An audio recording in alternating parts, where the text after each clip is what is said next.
On ahead.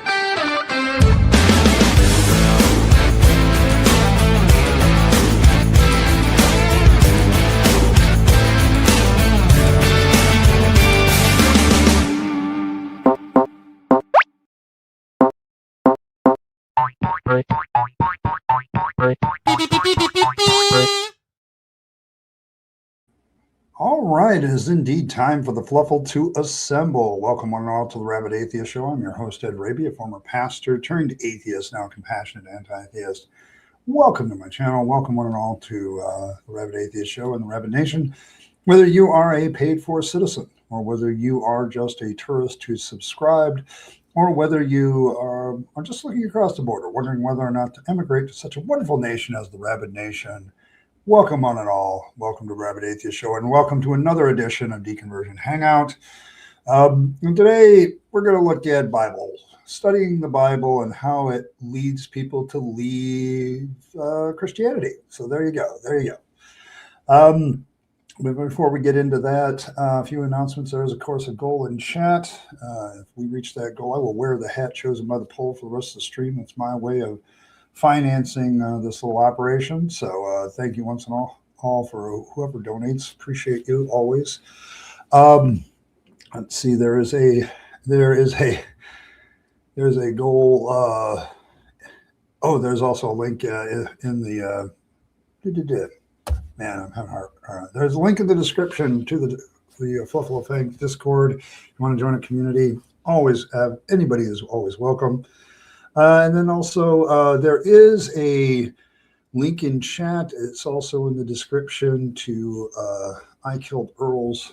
We're working on a GoFundMe for her, trying to get the money raised so that she can get her consultations and surgeries and stuff on her hands, plus support her through the fact that she's still looking for a place to live and all that. So we're going to support our artists. So I appreciate everybody who has donated so far. Thank you so much. And I know Earl thanks you as well. Any other announcements? Oh, yes. Speaking of Earl's art, I replaced one of the emojis with this one. Although I'm going to have Earl test it and take a look at it for herself in the chat and see what she thinks of how it looks. And then she can do whatever she needs to do if she still thinks it needs to be edited. So I will let her do that. But this is now one of the emojis, the resist emoji. So there you go. There you go. So there we go. I think that's it for announcements. Other than tomorrow, I will be continuing my response to a response to a response to a response. So yes.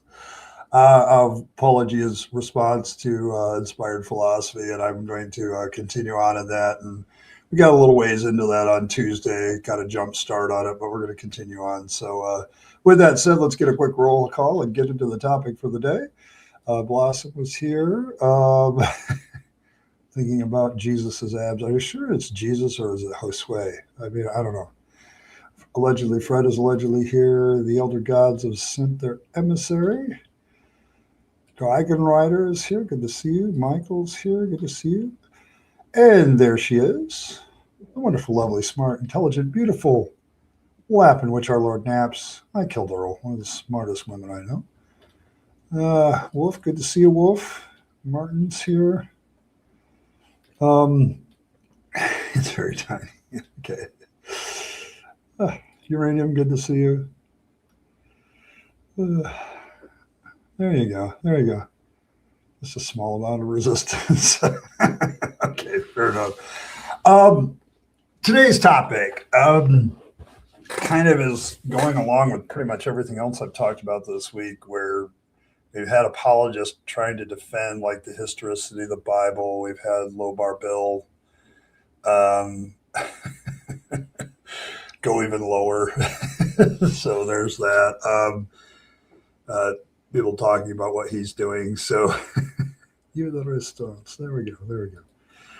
But yeah, and so I was just thinking about it because I've been listening to Michael Jones's reaction to Paul's video, which It's twice as long as Paul's video.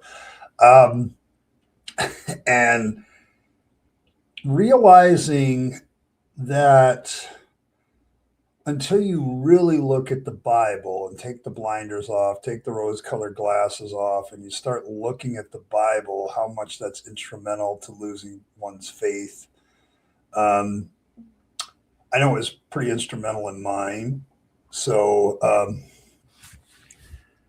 it's the Catholic schools that convinced me of the uselessness of Christianity. That might be fair. Yeah, there we go. Yeah, it was. Yeah, okay, I got it. Because you don't usually think of Christians as fans of something, but it reminds me of why I avoided Undertale for very long, because the fans are obnoxious. Okay. When I learned about Christianity, learning more about science before and being forced to backpedal, study, and patch my faith made me realize how I was sent on a dummy mission designed before birth. I know, but I'm listening to him talk, and I'm like, it's a technique that they've taught these apologists, or they teach themselves, or they use, because it's the assumption that the Bible is true that they never really actually bothered to challenge. Like the problem with my whole thing with Mike Jones, and we'll see more of that tomorrow because I'll continue to react to it, is we assume that the Bible is a certain thing. And so therefore we never really look at the Bible for what it really is. I was doing some research. I was trying to find some video today, but I couldn't really find anything. A lot of it that I saw today, when I was just bebopping around YouTube and looking for stuff, was there was two videos how going to seminary killed a person's faith. Like there was this guy who said after seminary, I peace out to the whole Christianity thing, because once he began to study the Bible for real, no matter how much you must it's like it became like they didn't want to hear anything more about Christianity. Their faith died that day. And a lot of that was true for me. I think I don't want to say an unfortunate series of events, my father died at the same time my faith was intellectually dying. And so I kind of kept my faith more as an emotional thing to keep going about my dad. So it's like, it was emotional reasons that I stayed in the faith. It certainly wasn't the Bible. By that time, the Bible had kind of really genuinely studying the Bible had killed it. So, and I know that, like, I'm bebopping through the YouTube space, and I see, I always seem to get these guys like, oh, yep, I went to seminary, killed it right there. Because once you start understanding what the Bible is really about, who it's really written by, how it really came about, all the mythology that the church builds up around the Holy Scriptures, they seem A, less holy, and B, less inspired to a point where not inspired at all. It's the Christians. Yeah, pretty much. God, the purpose of life is money. You can survive God, but you cannot survive money. Yeah. I don't know. You could throw me on a desert island without any kind of economy. I might be able to build a shelter and get some food. That's true. You got to pay the bills. Even objectively true about money. I can imagine a world without it. You can? All right. I think Mike is stupid, but it seems to me he will go to a certain point that suits him and then no. Yes. And that's kind of what I'm trying to get at. I think people who deconvert because of the scriptures are the ones that just take it that step further, Fred. Like they're the ones that decide that I want to investigate this even further. I want to look at this even closer. I want to find out what the real origins of all the scriptures are. Like the whole debate this week has been, Gospels, Alex O'Connor finally figuring out that William Lane Craig might be a shill and he doesn't really believe the Bible that he reports. Like and then, the whole inspired philosophy react to Apologia and Apologia reacting to him. And it's like there's a difference in the mentality. And as somebody who used to be a Christian education pastor, I can see where the indoctrination about the scriptures can be so strong that even people who are educated, even people who are fairly intelligent, they won't get off of the fact that the Bible is inspired to them. It's the Word of God. And even after leaving the faith, I still had that.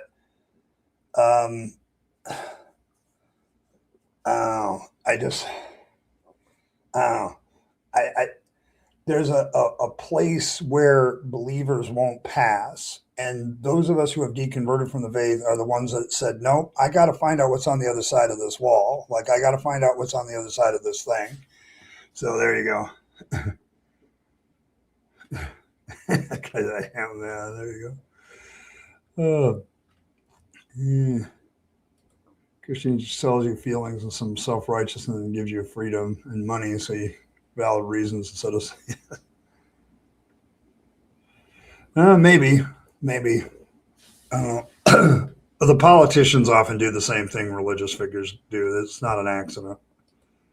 So, knows of money, we know it will be around for that. Yeah, it's interesting. Yeah, good community is important. I mean, I could also see the connection between good community and money. I mean, recent events for Earl have kind of said, oh, there are some people that value community over money because they give.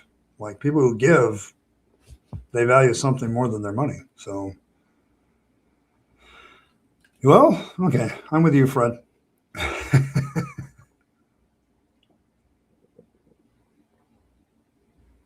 Living versus surviving, yes.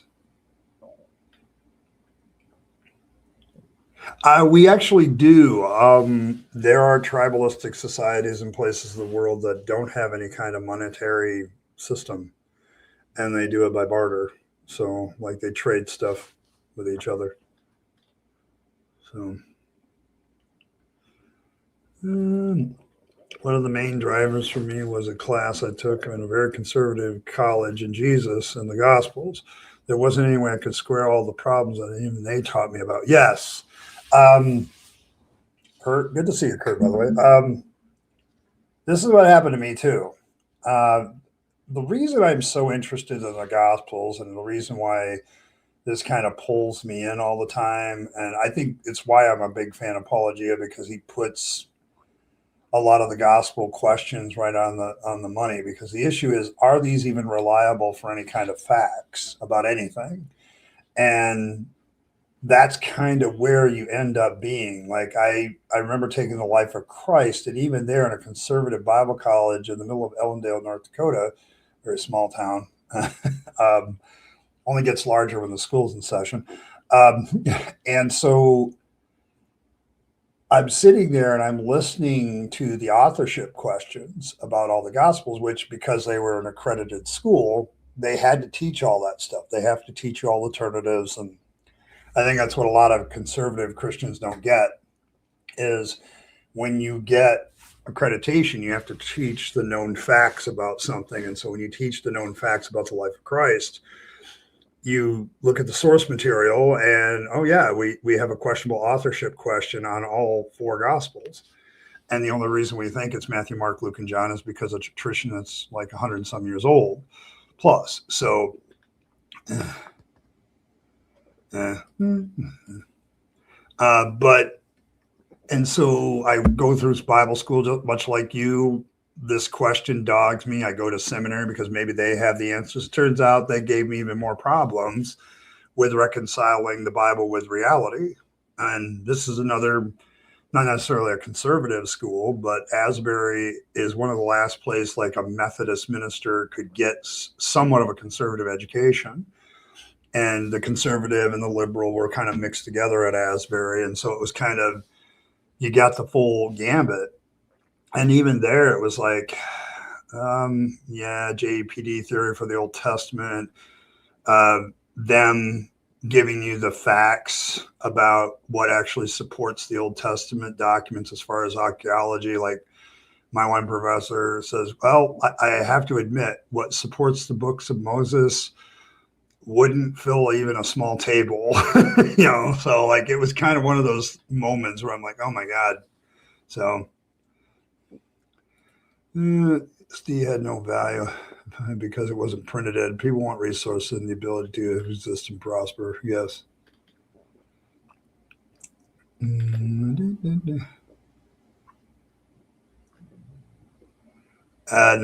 Anybody who knows economics, trading and money aren't the same thing. Money is a commodity, sort of. Saunas are a key to happiness, which is supposed to have a Hey, Tilton, good to see you. Social deal. There we go. Oh, my goodness.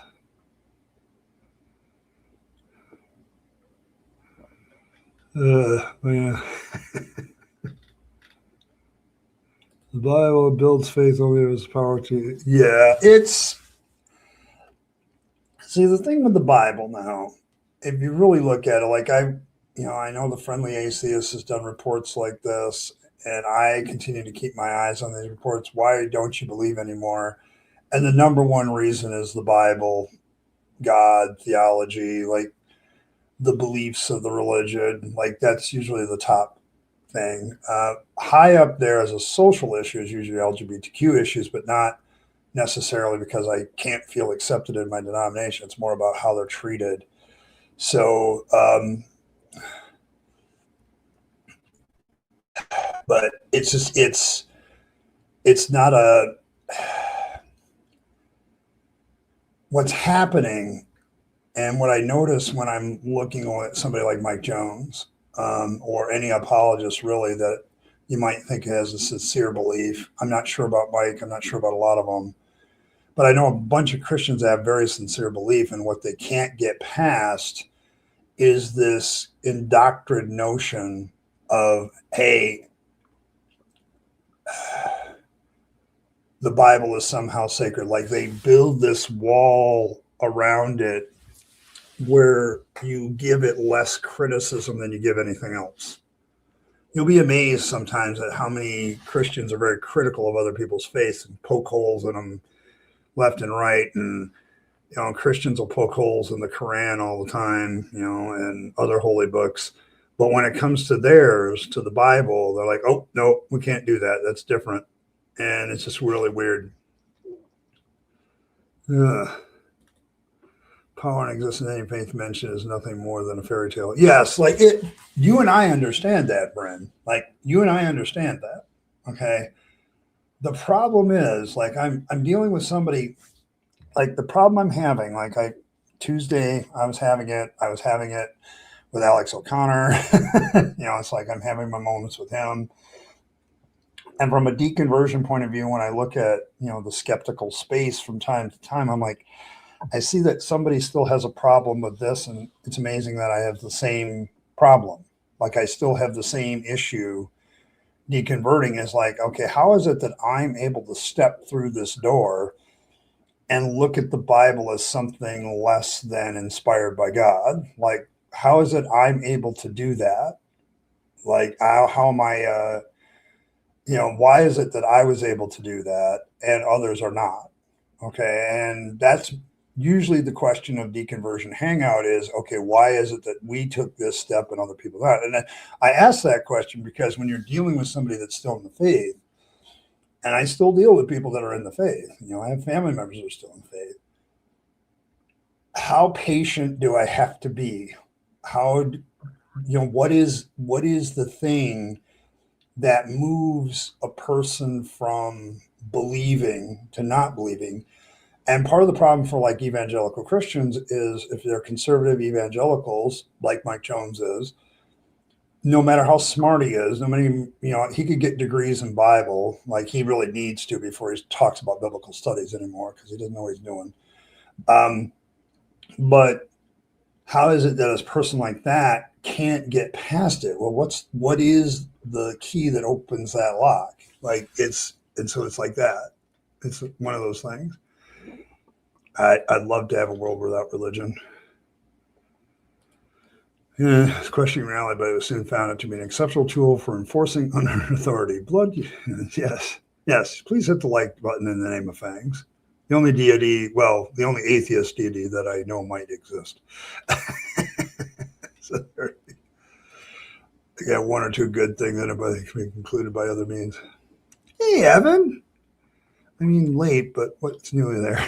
Okay, nothing's new there. Yeah, versus Hindu, actually. A Christian versus Muslim, despite being well both. Oh, we don't like them has always baffled me, though, yes.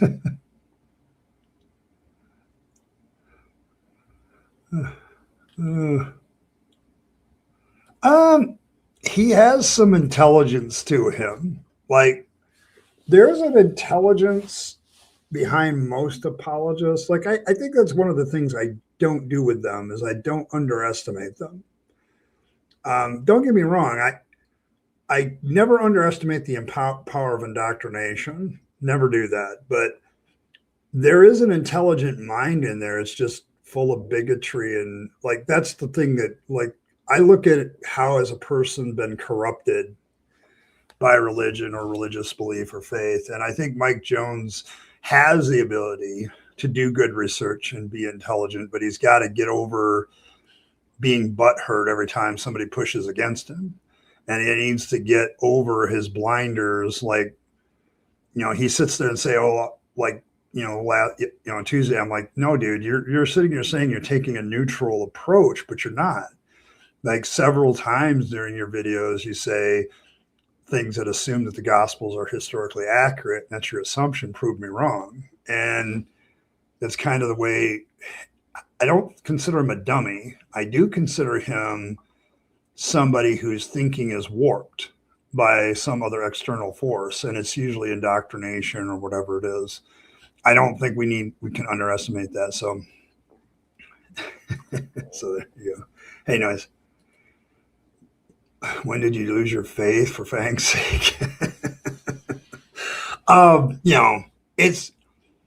That's a good question. I think I finally gave up on Christianity or finding anything like 2 years before I left the ministry. Like, that was now probably 3 years before I left the ministry, but Christianity died for me about then, and then the rest of it followed suit. I don't think it's money. Money hasn't always been around. I think if I was going to give a purpose to life, I think human beings trying to live better and have more time. So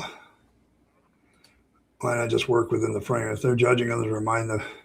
Well, I have done that. Okay. Like, a lot of times when I run into like small channel apologists, they're getting their stuff with rage bait, clickbait, and saying stuff. But the real thing is, like, I have gotten after them. Like, apologists will want to presuppose their beliefs, and I say, well, that's not what the Bible tells you to do. Like, 2 Peter is very clear. You're supposed to give a reason for the hope that's within you. That puts the burden of proof on you. Even the writer of Peter, which I don't think was Peter, 2 Peter, even he realized that the burden of proof was on him. And that's the real thing. Like, if you're gonna make claims, accept the burden of proof for yourself. Like, I just don't. And when it comes to the Bible, if you're going to say the Bible's an inspired word of God, okay, well, that's an unfalsifiable claim, say, because it's purely a matter of opinion. Like, and so it's one of those frustrating things, because they will assume things about me and they will say things about me as an atheist that it's like, you're violating a couple scriptures and a few teachings of Jesus. So it's like, no, I'm not gonna do that, because we've had societies that didn't have money before. And I certainly don't live for money. Money is a useful tool, but I don't find it all encompassing. Christian second particularly weird, considering the common personal relationship with God line. So why not be accepting a different doctrinal interpreters of fellow Christians? Because self-righteousness runs deep. When people ask me what the cause of the denominations is, it's ultimately somebody thought they had a better revelation or understanding of the Bible than somebody else. Like if you go back to the beginning of the Protestant Reformation, Martin Luther thought he had a better understanding of the Bible than the Catholic Church. And so in his self-righteousness, thinking he was more on the right path than they are, he nails his 95 thesis up, leaves the church, marries a former nun, like it's like, okay. And, pops out puppies and, calls, James the epistle of straw and, all that jazz, because he believed that he had a better understanding of the Bible than other people.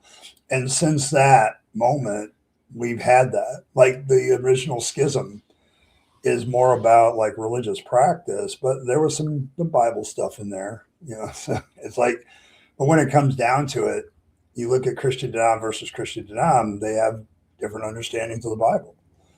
Like my former denomination, Assemblies of God, like looks at the book of Acts and says, there seems to be another experience here where you speak in tongues and get filled with the Holy Spirit. And the rest of you don't have all the gospel because of that.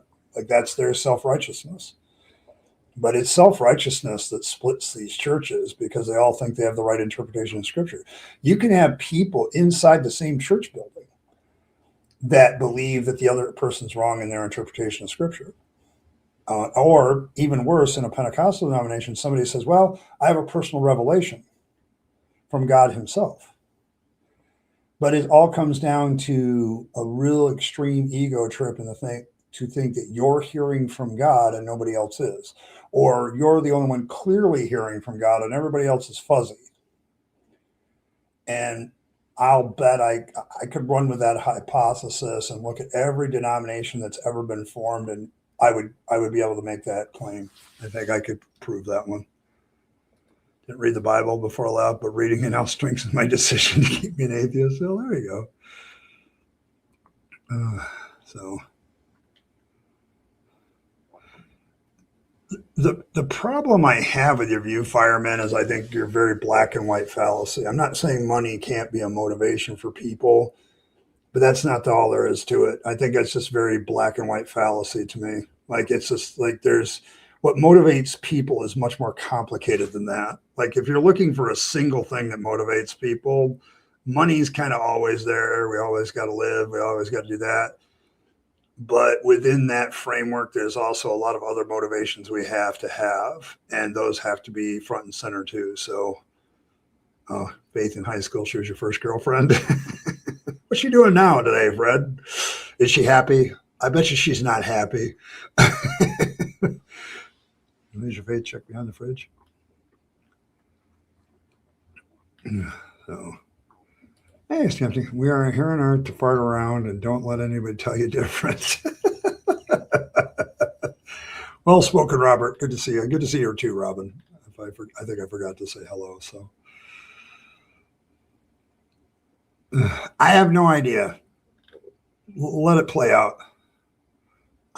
Actually, drop me in the wilderness without money and I'll be fine. I mean, I won't live as well as I live now, but I'll be fine. Yes, I have been homeless.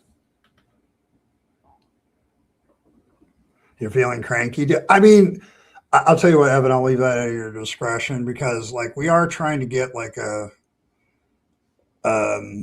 certain vibe in our chat. So, sure, but I heard that he's outraged with the cat exploring people for money, saying it would be salvation or something. Yes, and his views of salvation were he had different views of salvation based on his biblical understanding of the Bible. Like Martin Luther coined the phrase sola scriptura, like Scripture alone is our authority. Well, that's a different view of the Bible than the Catholics have. The Catholics have the Bible, tradition, and a few other things that they throw in there. So once again, you have a difference in opinion about what the Bible's place is in Christian society or Christian practice, and it led to a division. Okay, like so, and Martin Luther felt he had a better interpretation of how that worked than the Catholic Church did. Now he may have been right. I don't know. But the point of the matter is, every division you have is some egotistical person thinking that they've got it right. If there's one thing that I can say about religion is it makes it you egotistical. So there, but it's like it's the issue with Martin Luther or any other person that started a denomination or any other group of people that started a denomination is they feel they're hearing from God more than everybody else. So they start a group. Like, look at the Mormon Church. Like they believe they were hearing from God so much. The Latter-day Saints literally took a pilgrimage out into Utah, okay, to their promised land. Like I'm if there's one thing that I would love to eliminate by eliminating religion, and I know it happens outside of religion, because it's just this. The more I learn in life, the humbler it makes me about what I don't know. Okay, there's a whole ton of things I don't know. And the problem with religion, it makes you think you know something that you really don't know, okay, or can't know. Like whether there's a God or not, I don't know how you could know or not know that. Like it's an unfalsifiable proposition. That's why I'm an agnostic atheist. I keep waiting for the evidence, but nobody ever gives me any good evidence for a God. So that there aren't alternative explanations for it. But I will stick by this. I don't know if I'll die on this hill yet, but I will. It's pretty damn close. I want to fight over it. Religion, when you see the divisions in Christianity, is somebody always thinks that they're hearing from God better than everybody else. And so they create a denomination, they create a group, they create a movement. And it's a self-righteousness that's inherent to religion, because even if you're just a follower, you believe in your own pride or arrogance, you found the truth. And I'm not sure there is a capital "the" truth. So, far more than we use money. It's life about drinking. Yeah, I mean, and I can get water from the stream without paying for it. So, we breathe more. I mean, I can't exist without oxygen. So that's fair. Like, I think the problem I have is just, Robert, is a black, like, human beings need one thing. Like, that's the all-encompassing thing that life is all about. And it's like, no, I can see where it's about a multitude of things. So that's fire. To die without money. I'm not going to die without money. We had an incident in our church after decades of agreeing on choosing between an ex-beloved hat and the pastor he had pushed us to support till suddenly changed his mind. Yes. Oh, time out. Okay. Married with 4 grandkids and still one of the nicest people I know, and sends me a birthday card nearly every year. Okay, well, good.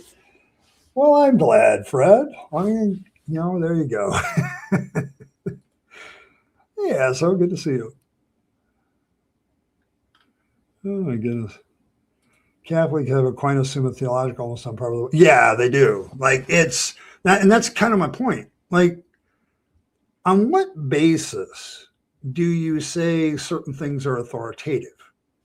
Like, when you look at the Bible itself, getting back to the subject of today, which, we've been on this subject more than most deconversion hangouts. What made the Bible authoritative? What makes the 4 gospels that are canonical? The canonization process. What did that involve? That involved a whole bunch of men sitting around a table looking at all these gospels and saying, not that one, not that one. Okay. That's what it was. And taking multiple votes and all that stuff. Like, it's all a decision process by human beings to decide what they want to be authoritative. And it's like, once you see past that curtain, it's hard to not see the man behind the curtain. Like, there is no great and powerful Oz at that point in the biblical selection process. It's human beings doing it. So it's like, yeah, religion makes you think you know better when you don't. See, I call a huge division amongst my very close family. I waited till I have no idea. There's a lot of people that talk about money a lot. See, the thing, Blossom, is I think a lot of people just they get into this vein of this is what it's all about. I have discovered that what it's all about depends on the individual or group. Like, there's a lot of things it can be about. Like, I mean, just take the Fluffle of Fangs, for instance. We talk about a lot of stuff. Like, you guys post memes on a lot of stuff. It's not about one thing. Like, it's just not. Okay. Money is a tool to me. It's important, but I have a longer list of things that might be important. Being able to breathe and eat and drink are higher on my list than money. Okay. So, like, it's not an encompassing thing. And I've studied history enough to know that there have been societies and still are societies that don't have a monetary system. So there you go. Just started something by nailing, yes. You got to grab a dictionary, Fred, about humble. Okay, fair enough. I'll have you look it up. But no, the more I live life, the more questions I have. Like, there's just too big of a universe for any one person to know all the shit. So it's like, origin of atheist means I don't think so. Most people would agree with you. Some of the church they try to convince you have to put so much on the plate every Sunday or the other. There might be. I mean, reality is reality, whether I like it or not, whether I know what it is or not. Truth is going truth no matter what. What we can have certainty about reality is the real question. Yes. And certainly accepting most of all religious texts as matching reality beyond small mundane places requires terrible epistemology. Oh, yeah. I mean, they honestly, like, this is the academic study I'm going into is one of my questions is, did the church have good reasons, or was it politically motivated? Which books of the Bible, which of the Gospels they chose? Like, I think a lot of study has been done on that, but I don't know if somebody with a political science degree and a biblical studies degree has looked at that question, because because each of these Gospels that we have in our Bible that are supposedly inspired by God was part of a community where there were other Gospels that were not selected floating around with those same Gospels. And it's very geographic in some cases. Like, you have the Western Gospel, Luke, Acts combo. You've got the Palestinian area where you have Mark and Matthew. And then John's Gospel is very Galatian, what we call modern day Turkey. And then you have a large chunk of Gospels that are rejected because they come from other geographical parts of the world, like Egypt. And so is this about geography and politics, or is it really about this is the inspired word of God? I think it's about politics, but I want to be able to look at that, okay, and make sure what specifically is it.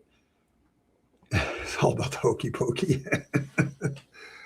Contradicting alone is enough to discredit it. If the Bible is going to build faith, then it's failing. Yes. And that's kind of what killed mine too. Bad.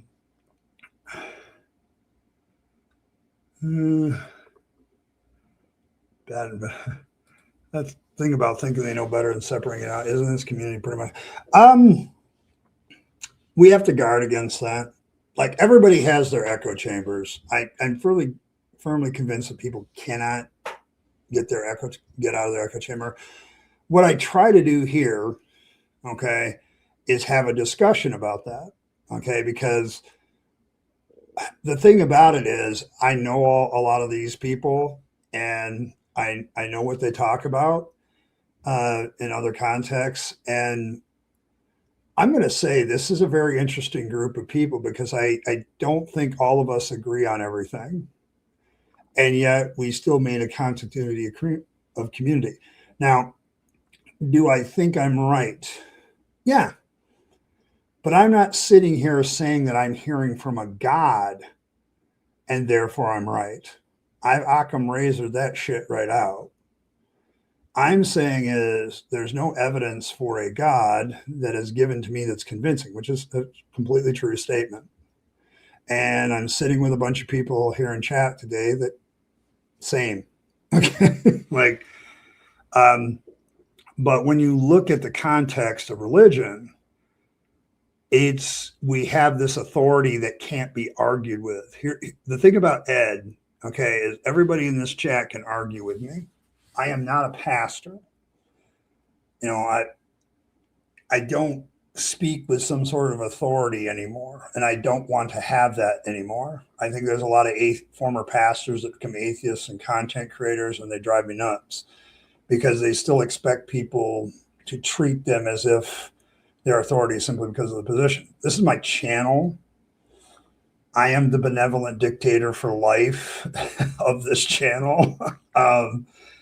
But I am not sitting here in judgment of anybody. I'm just saying I think we'd be better off without the hubris that comes from I heard from God. Because nobody here is claiming they heard from God. I mean, I've heard from Fangs, but I make up his voice in my head to be real. Like it's a parody. It's a way of expressing it. But no, I mean, but anybody in this group, like I have been corrected by people in this chat. I think you're wrong about that, Ed. And they give me the stuff. And I'm like, oh yeah, thanks. That's a big difference than somebody who's a pastor or a religious leader who thinks he's heard from God. Try arguing with them. Try to tell them that they're wrong. Try to tell a cult leader that they're wrong about everything. Go ahead. Okay, that's the difference, I think, between a cult leader and somebody who's trying to be different, like trying to lead by example instead of I'm right. But every one of these religious leaders that started a denomination felt that they were right and everybody else was wrong. I don't really feel that way. Okay, like I'm subject to being corrected because I realize I don't know everything. So tax evasion, yeah.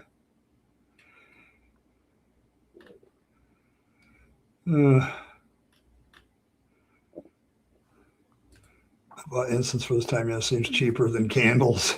Okay, there you go. And incense rabbits, yes, the rabbits are Fluffle members too. That's where we got the term Fluffle. And I knew it was going to happen. Ron, I knew it was going to happen. I said, okay, what do we want to call ourselves? Church, Fluffle. and as soon as everybody heard Fluffle, it was like the chat was like Fluffle, Fluffle, Fluffle, Fluffle, Fluffle. Like, so yes. Show the group called the Dancing Rabbit Commune. It has 70 families in the U.S. and they don't use money. They have internet trade tokens. They call rabbits. Okay, fair enough. Oh my goodness. They might be. I mean, if they're using rabbits, they're at least foreshadowing the coming of Fangs. So there you go. That's dogma. Yeah, I think that's a good way. It's a pun and I get it.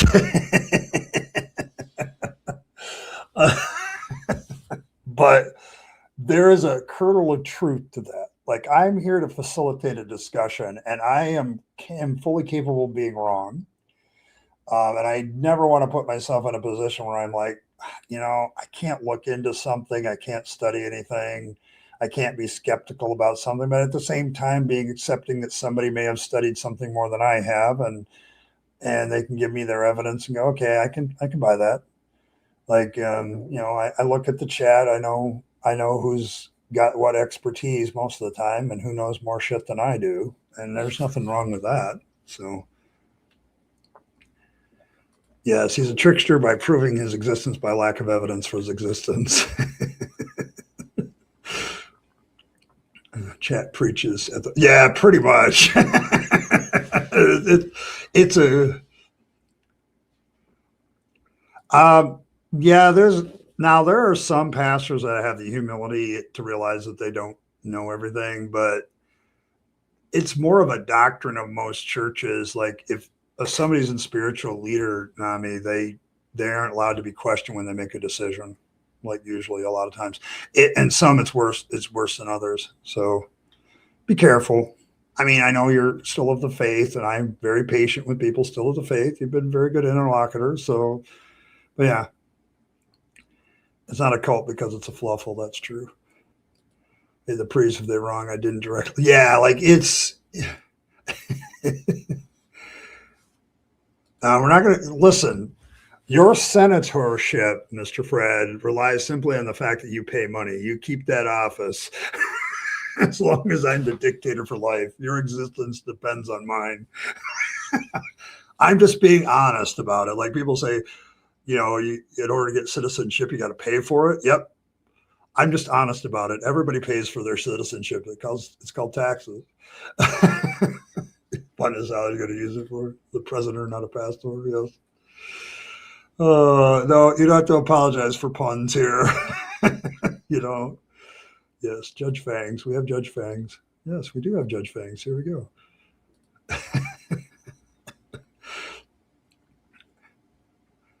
Yeah, it doesn't have intrinsic value. It's because people think it has value. That's why Bitcoins come out so often. It's because people think it has a value when maybe it does or doesn't.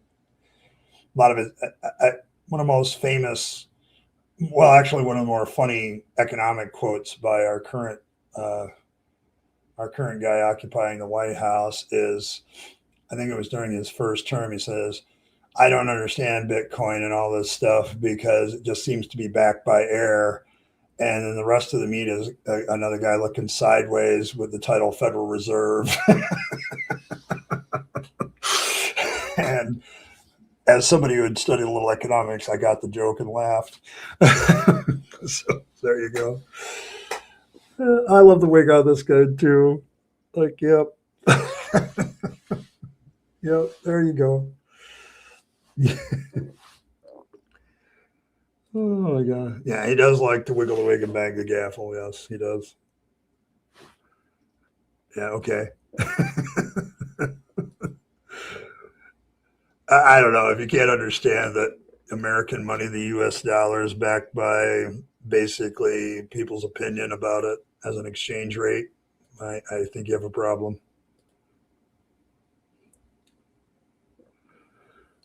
I don't know. I don't know if Nami, maybe Nami can clear that up. I don't want to speak for Nami. I don't.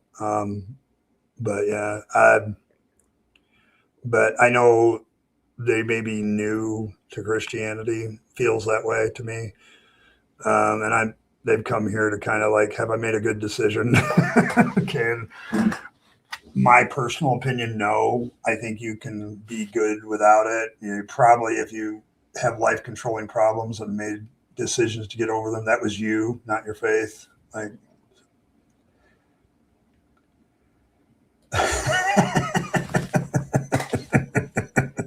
inherited your eyebrow? No way. Like that? Inherited mine apparently too. Dang it. See how it is. Ignore the dirty puns. No. You have a dirty pun? The dictator sounds fun. Yep. Yeah, well, we have those, Evan. I don't mind them, but if you're gonna listen, you're gonna stay stuck on a subject. I have a problem. I really do. Like, I don't want to talk about money today. It's just not a thing. And I really think people get into this mindset of this is what life is all about. And you and me, Evan, have had this discussion about the purpose of life and the meaning of life. And it's like, depends on what I'm doing at the moment. So there you go. I have no idea. I don't know how this baby was formed. So there you go. Oh, too much napping on the lap. Yeah, I'm not going to skip I try not to skip the dirty puns. I really do. Yeah, this one is bunny. Pretty much. A bunny it's an atheist deity too, which means Fangs draws strength from not believing in Fangs. So we're actually reducing the strength of Fangs by believing in him. So there you go.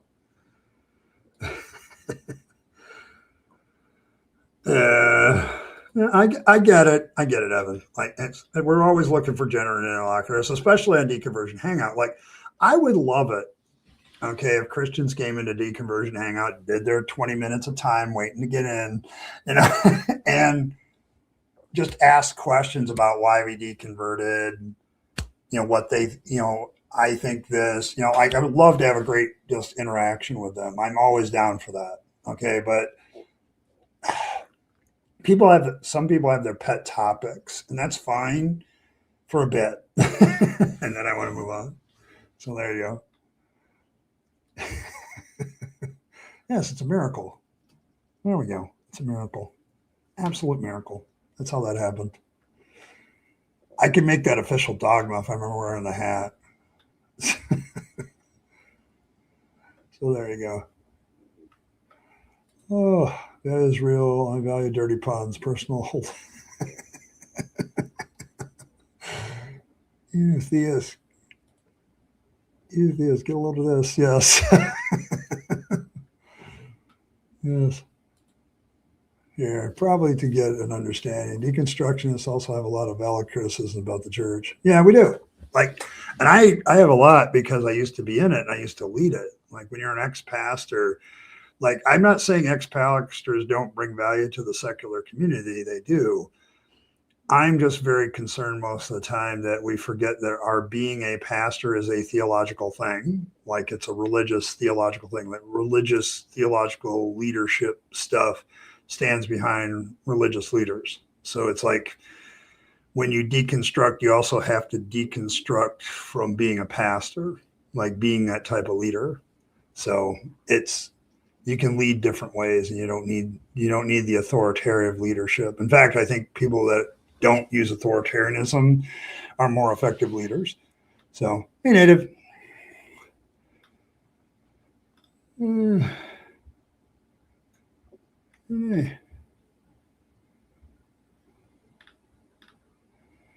Let's see. So we get a bit out of control. Personally, I'm not sure we're ever in control. Yes, that's probably true. Oh, yeah, he's wiggling the gavel. I mean, you could animate that at some point, like have an animation of Fangs like wiggling the gavel. I don't know what we'd be referring to. So there you go. We're mostly control alt delete. Oh my goodness. Michael, beautiful. Absolutely. Effective better than defective. Okay, fair enough. They're common now, but Dan Barker is probably the first exit all of us saw, and I assume most of us can do that. It was like trailblazing. Yeah, I think he wasn't the first. It's just he became the most well known at the time. So, like Dan Barker is responsible in part for my deconversion because I would, as a pastor, I would read him and I'd go, "Well, why would you leave why would you do this?" Kind of thing. And the more I read him, I'm like, man, he's thinking a lot the same way I was thinking, how I was thinking inside things. Like that's so. Oh, you're way ahead of me. Okay, good. Yeah, okay. Like if you could animate him wiggling the gavel, that would be hilarious. Throwing him wiggling one of his ears, he's doing it at the same time, eyebrow going up and down. So, oh, he did bark a lot. Is that what? Okay. No, I don't know. He has a very interesting life. Like he got very famous for being an ex-pastor for some reason that I can't quite fathom because he was a pastor, but he was more of like he wrote a lot of worship songs. He still gets paid for some Christian song he wrote that people still use and put in books. He still gets paid for it. But he was like the first clergy project member. And to be fair, when I joined the clergy project, he was one of the first people to greet me and say hello. So, I'm getting on the forum and we're talking about deconversion, and like the third person after I shared my story that commented was him. So I have a connection there. But yeah, like his quote about sin not being a real problem was probably very instrumental in my deconversion. So like I'm like, you know what? He's right. It's not really a real problem. Yeah, and then there was FFRF, and Oprah did promote it a lot. So Freedom from Religion Foundation, yeah, he got involved in that. Has worked with that, still working with it. So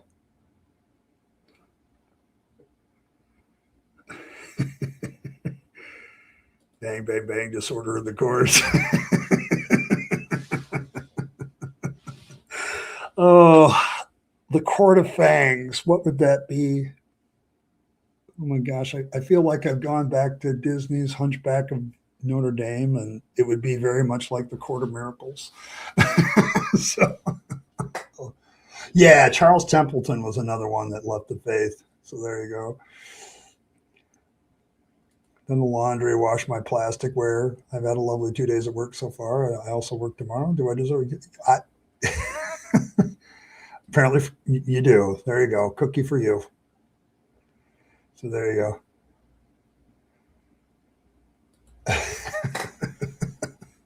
Hold back a chocolate chip. See that? See what you get for adulting, Earl. If you adult well, you get stuff. Yes, Quasimodo. Hey, Beck, good to see you. Yes, yeah, but I like the quarter miracles would be hilarious.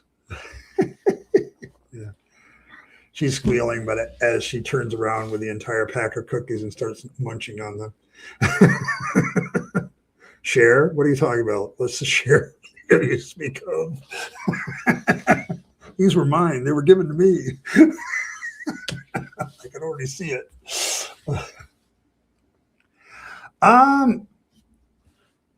There was a time I think that Oprah supported FFRF. I guess you'd have to look at it.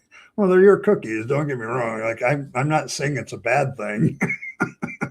So, but yeah, like Oprah is a spiritual person. I think she still is, but she also disliked religion getting involved in public spaces. So there you go. You'd share with your babies. Okay, there you go. There you go. I was Christian, but realized I wasn't really. I just knew God and Jesus, but never knew him. He also answers my prayers. Okay, well, we can talk about that too at some point. That's a long discussion of whether God answers our prayers. I need to buy silverware, but she washes plastic spoons and forks. I don't get it. I get it either. Started a national platform for freedom for religion founded by inviting FF Rounder and IKIlledEarl. Okay, that's what I thought. Like she invited them on the show and it gave them a national platform. It kind of launched them a little bit and gave them a little bit more prominence. So, but yes, I knew there was something involving Oprah, and then Dan Barker was a part of that, and and Nicole Gaylor. So, and to her talk show, I'm trying to discuss atheism. Yeah, that's right. So yeah, they kind of Oprah kind of platformed them, and that's why they became better known. So, but there you go.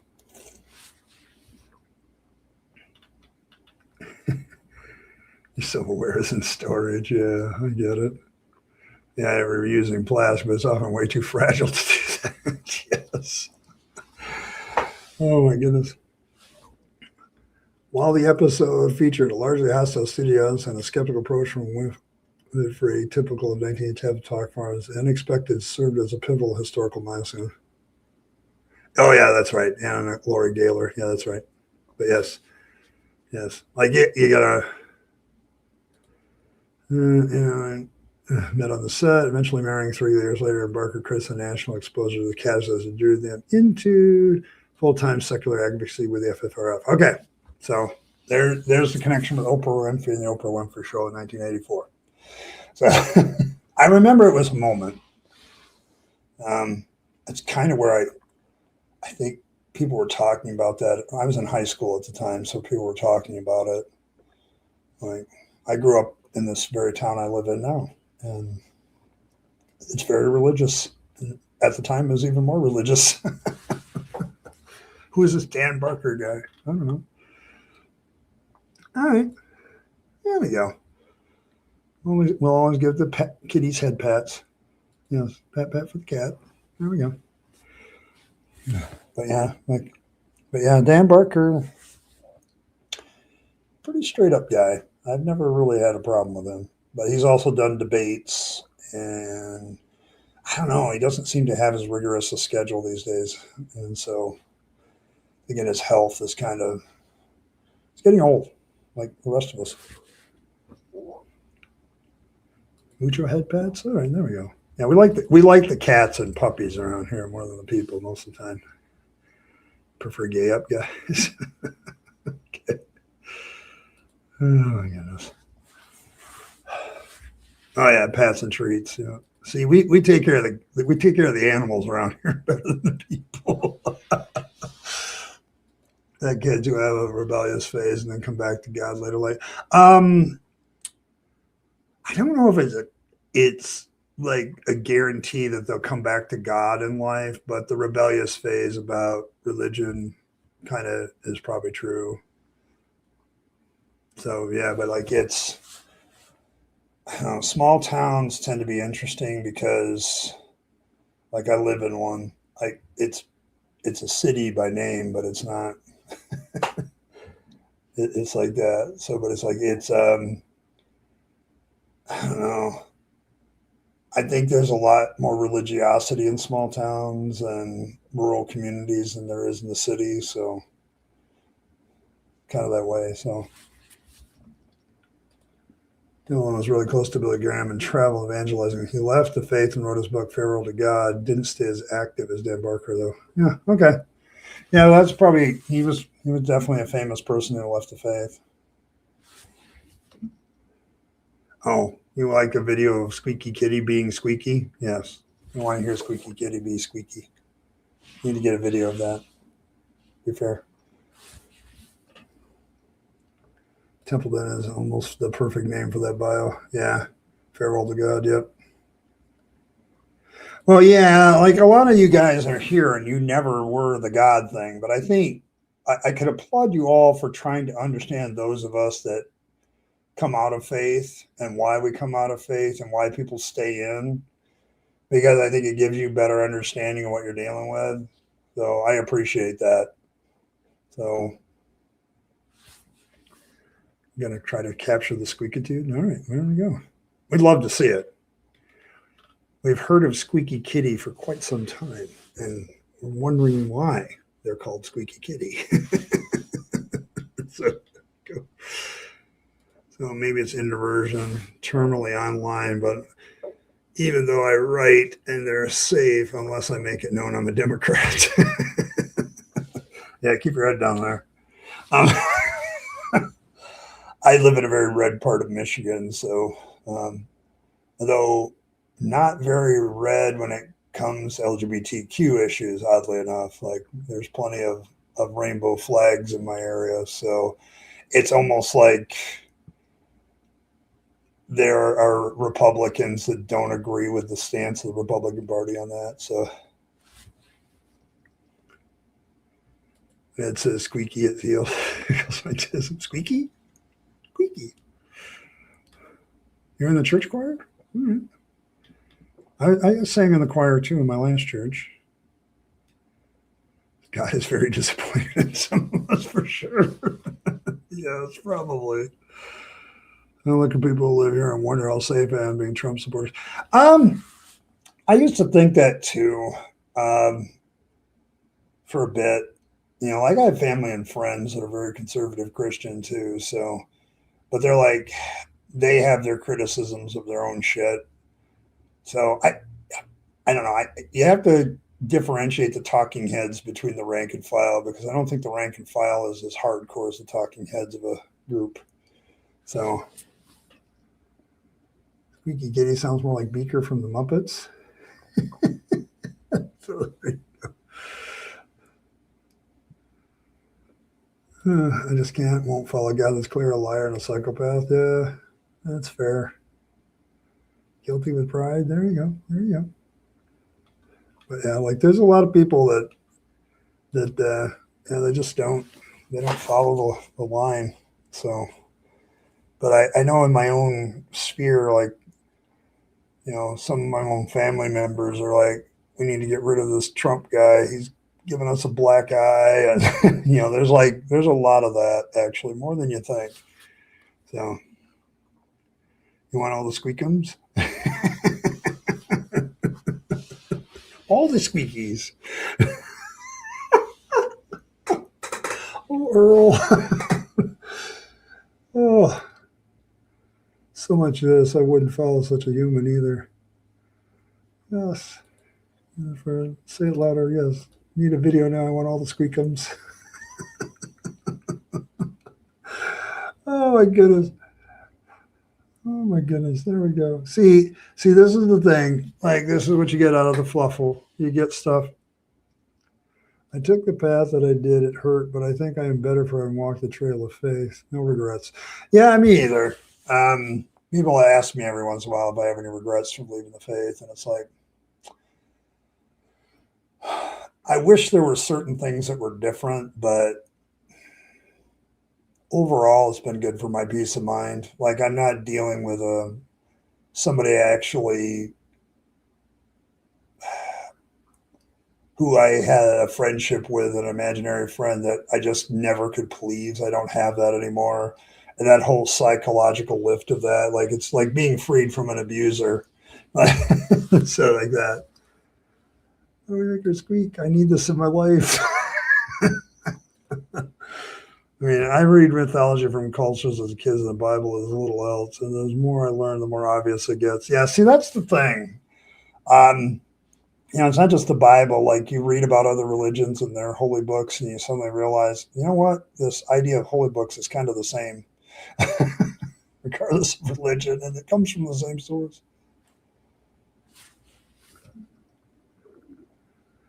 Yeah, I know. Yeah, I know. Oh, you're trying to find ones where she's actually squeaking. You may have to stalk her. I don't know why, but yeah, I mean, that'd be perfect for It's So Fluffy on the Discord, like the post, the squeaky cat squeaking. That would be hilarious. Oh yeah. The Earl saga has made a lot of us leaky, and in a good way sometimes. This is your it's your own mission, Evan. Okay, you got to get a video of the squeaky kitty being squeaky and post it. All right. See, my grandfather was baptized as a baby, got married in church, and had a funeral in church. He only went there 3 times in his life. There's a lot of Christianity in that. That is so Christian. Back, like, come on, very very Christian. You get baptized in the church. You go there to get married. Go there for your funeral, and you're not even there really for the funeral. So, oh my goodness. We need squeakdoms, yes. Jewish commentators make clear that it was never meant to be taken literally. It's mythology, allegory, poetry, cautionary tales. Yes, that's kind of why I I respect people that fight this sort of thing, because there's so many people that don't think that. It's not. A lot of people don't think it's mythology. They take it very literally. So yeah, that becomes the problem, Vixen. That's kind of, like, when you get over that, that's like. But my whole thing has been, how do I get somebody to get past the indoctrinal blockage of this is a special book and treat it like any other book? That's the problem. Like, because when people grow up in a church and they're indoctrinated, this is the holy book, this is the Bible, this is the Word of God. Even after I left, like, when I would be critical of biblical passages, there's this emotional angst, so to speak, about about the whole thing, because I would feel uncomfortable about, like, no, wait a minute, this is just a book. But no, it's the indoctrination, the emotional indoctrination about it. So, squeakums. Okay. So, okay, there you go. Can I overstate this? I used to be a lot more judgmental towards atheists, but got into it, funnily enough. Oh, okay. Fair enough. Oh my goodness.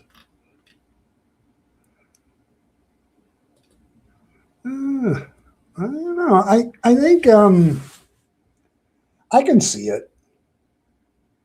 Like I remember, like you see a lot of people that aren't really good Christians, but they're very critical of atheists for some reason. Like I think the indoctrination of, from the Cold War has been passed down generation to generation. The godless, communist, atheist trope that people had used all that time is, and so people pick that up in society. Like you can be anything. You can be a Hindu. Like if you walked into your Christian neighborhood as a Hindu, they would respect that more than if you were an atheist. Still, probably to this day. There's something about people that don't believe in any God that piss people off. I don't know what it is, but then they get involved in religion. They're like, oh, wait a minute. Yeah, who's really the goofball? Yeah. Oh yeah. Well, yeah. I think a good case could be made for that. It was a politically motivated document. So documents, I should say. Got to do what is right and accept the consequences. Yeah, there you go. I can deal with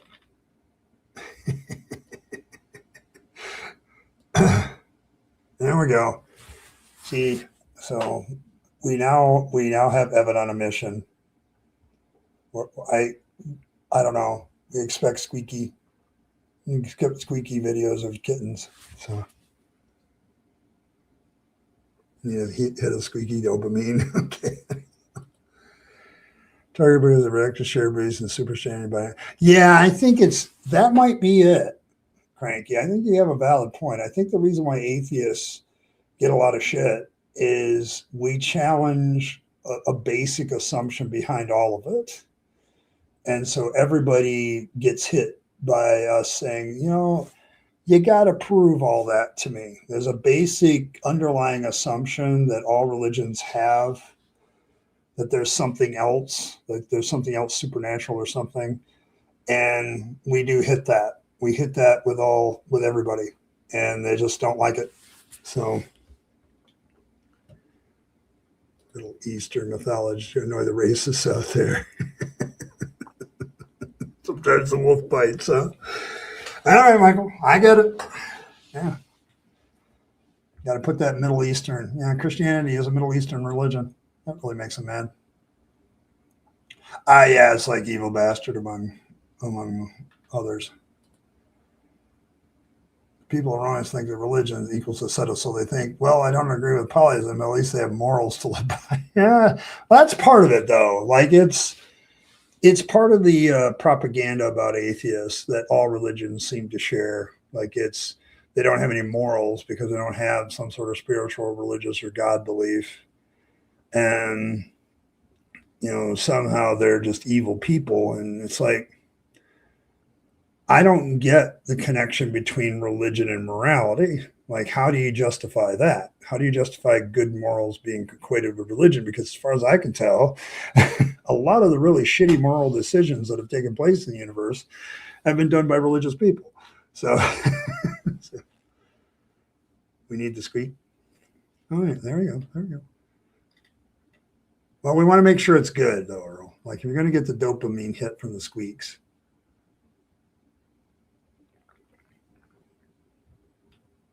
we'll do it. I don't know how to describe it. Like I had versus Emmerdale, but I actually paying attention to Jesus just showed this togetherness to it. Oh, okay.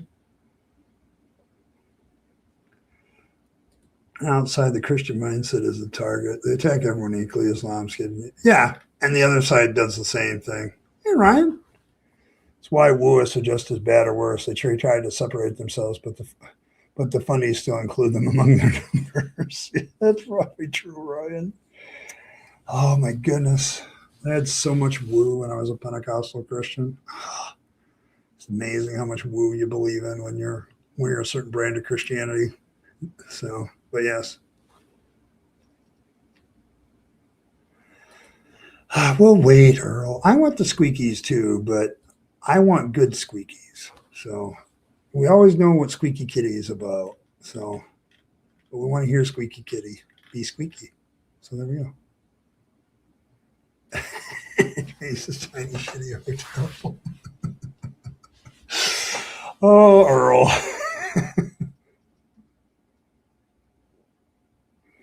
I mean, if you look at the story, yeah. Well, let's think about that for a minute, though. Did he just hang out with regular people?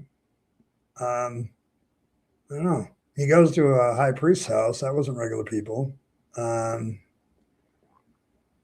Goes to a tax collector's house. That's not regular people necessarily. Like, if you take the story, Jesus kind of hangs out with everybody. He has his disciples who he calls to himself, if I'm just looking at the story, but he also talks to just about everybody. He hangs with everybody. So they did accuse him of that in the story. So it depends on which gospel writer we're talking about, too.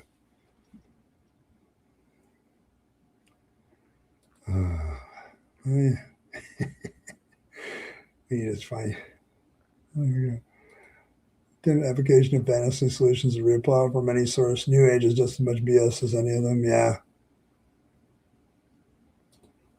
Fortunately, my contemporary bypass got a hold of my heart. Yes.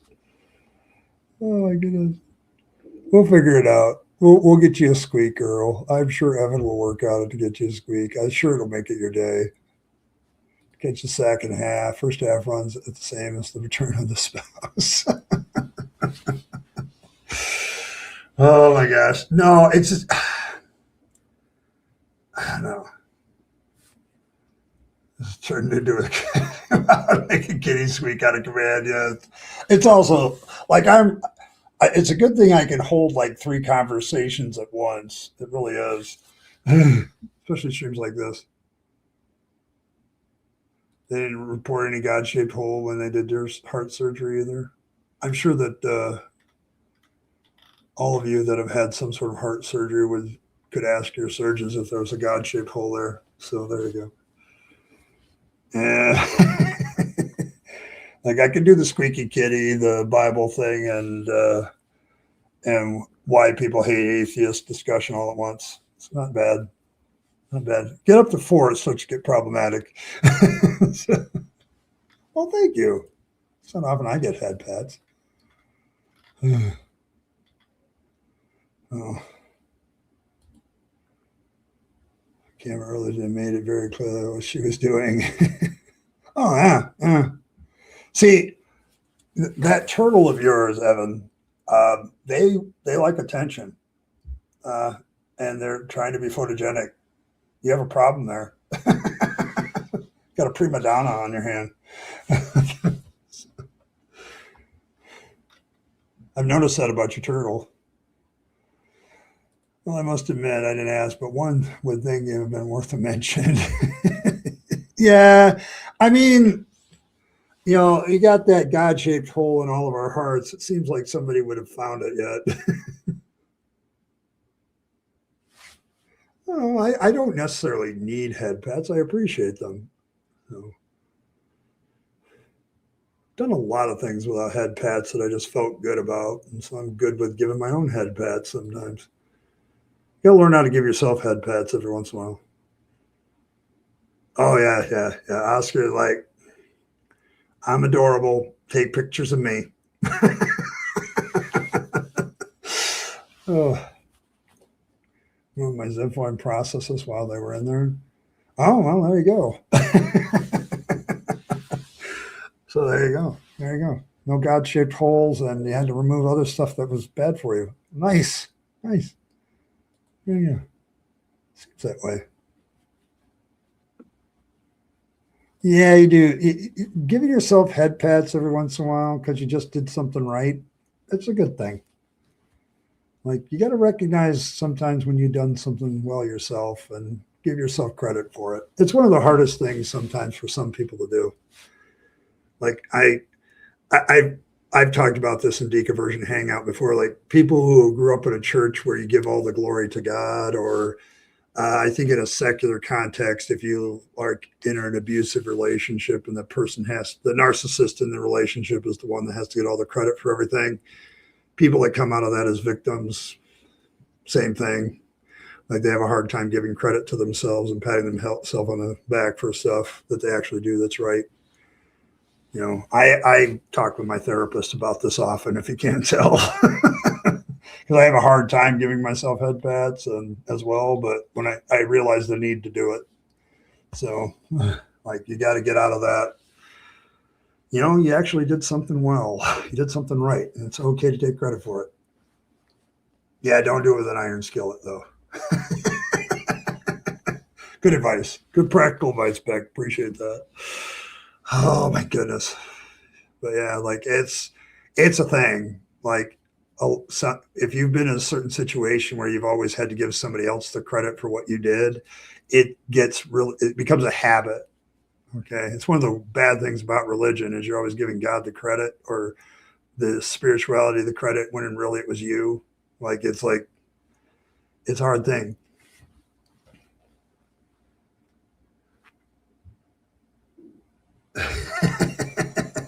I do the right thing with consequences all the time. I have a work record to prove it. Yeah, I get it. But sometimes you got to do like the right thing. And even if that's the right thing, you still have to give yourself the credit for it. Yes. So there you go. Forehead kiss to all who read this. Okay, thanks. All right. All right. You have your homework, Evan. We want to hear squeaky squeak, kitty squeak. I'm sure you have it somewhere. I'm sure you've recorded it but we'd like to hear the squeaky kitty squeak. I think for some of us, it might make our week. It really might. So, or a brick. You speak from experience. Don't pat yourself in the head with a brick. Okay, fair enough. No hard objects. How about we go with no hard objects? Yeah, honestly, Evan, it's been one of those weeks for me and Earl and everybody else. So, oh my goodness.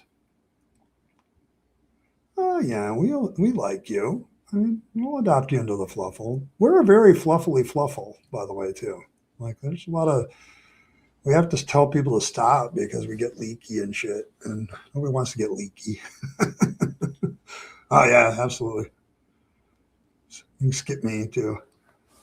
Oh, there we go. Oh. All right, see you later, Evan. Good to see you. Catch you later. Hopefully tomorrow. All right, yes, head pats. There we go. Kisses on the forehead. We're good. We're all good here. So, oh, big bad mama. Yeah, you got about 5 minutes before I have to take off. There you go. Good to see you, big bad money. Well, it's always good to see you. Yeah, great day. Great day. There we go. Yes. There we go.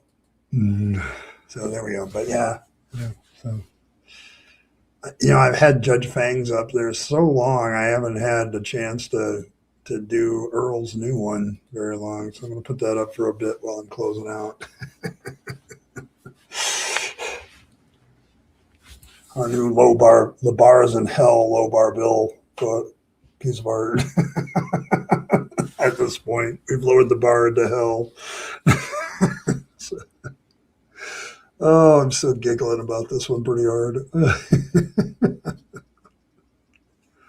Oh my goodness. Well, it's part of the new, there's a new emoji, the resist emoji too. But there you go. But yes, I'm still giggling about this one. In the Church of Heracles. Heracles. There we go. Odd was missing you today? Oh, okay. Big bad mama. All of them. Yeah. No, I was talking to some other YouTube content creators about YouTube's changes and monetization. So it's a hell of a lot of work to make money off of shorts. I'm just going to say it. You might. Yeah, maybe. Yeah, because like, what is he looking up at? But it's okay. Like it's cool. Heretics. Yes, heretics, Heracles, heresy. We have it all around here. We have all the hair things. Yeah. Yeah, exactly. What is he looking up at? He might be better bet with the resist flag. He might actually have better expression. He's like looking straight ahead and looking slightly irritated. So there you go. Yeah. Oh my goodness. But yeah. Well, but yeah, like it's good to see everybody. By the way, I absolutely appreciate it all. But am going to take off. I'm at my limit. Tomorrow, um, I will be continuing to look at the response to the response to the response to the original video. So, uh, looking at Paul's latest video, Paul Ence's video, and Paul Agia's latest video to responding to inspired philosophy, because there's some academic stuff that needs to be discussed in that apparently Mike Jones doesn't understand very well. And so we will do that. Rabbit around. Fangs needs flaming eyes. I'm going to do that. I'm sure Earl has plans. Earl always has plans. But thanks, everybody, for being here until then. So that's what will be planned tomorrow. And I have to work tomorrow night, so I will go on with that until it's either finished or I get too tired with it. And so there we go. Yeah, it's responsibility. So there you go. But in the meantime, may Fangs nibble on all of your hearts. May he draw himself closer to you with his sharp, pointy teeth. May he purify all of your vegetables with the same pointy teeth from religious corruption. If you need a religion that will give you all the warm fuzzies you will ever need, that all warm fuzzies come from religion will ever give, just look into the eyes of the godlet Fangs in this fish picture, and you will absolutely get all the warm fuzzies you will ever need. So there you go. If you need a religious ritual in your life, circumcise a carrot, put it on top of your stash or anything else you find valuable. Fangs may take the carrot instead, might still take the stash, might take both. Like all religious rituals, results vary. There's no guarantees. Yes, he is very cute. Fangs is just in general cute. But there you go. We have the cutest deity of them all. Like of all the fictitious deities that everybody's ever come up with, ours is the cutest. I will die on that hill, as you would say. Beware also, beware that Judge Fangs, who will eventually be wiggling his gavel, might find legal recourse to take your stash. He's always looking for more stashes. So make sure you check your local laws. Beware the lies and the vibes of the apologists. They're no good for you, especially those that take the bar of epistemological evidence and bring it down into hell, lowering the bar, like certain lowering bar bill apologists that we know. So make sure you avoid them, and especially avoid the presuppossums. They're everywhere. Watch the presuppositions. So there you go. And thank you, everybody, for being here. And as always, folks, live your best life. You only get one go around, and then it's over.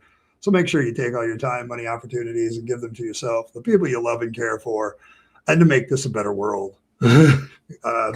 You'll be happier if you do. And don't waste them on the trappings of religion and faith, because that's a dead end. I speak from experience. And as always, folks, thanks for stopping by. I'll catch you all next time. I'll see you all tomorrow as we continue to watch Paul take on inspired philosophies, Mike Jones. We'll see you then.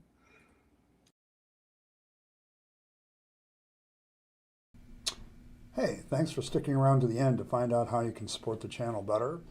Of course, there's always the more normal notions of just hitting that like button, subscribe to the channel, hit your notification bell, and share the video with your friends and family that you think would be interested. That's always very appreciated.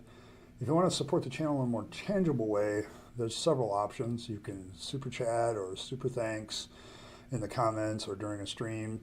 Those are always very welcome. But you also can become a member of the channel. Members have certain perks like getting the videos early, things like that. They also have some good custom emojis during chat. So all of these things are good benefits to members, but they also support this channel and its work to continue to normalize atheism and deconversion, for which I'm very appreciative. It keeps me going. and it keeps me as a content creator being able to do more and more as a content creator. So if you choose those methods of support, thank you very much. And I appreciate you once again for staying to the end and listening to other ways that you can support the channel. Appreciate it. Thanks, and I'll catch you next time.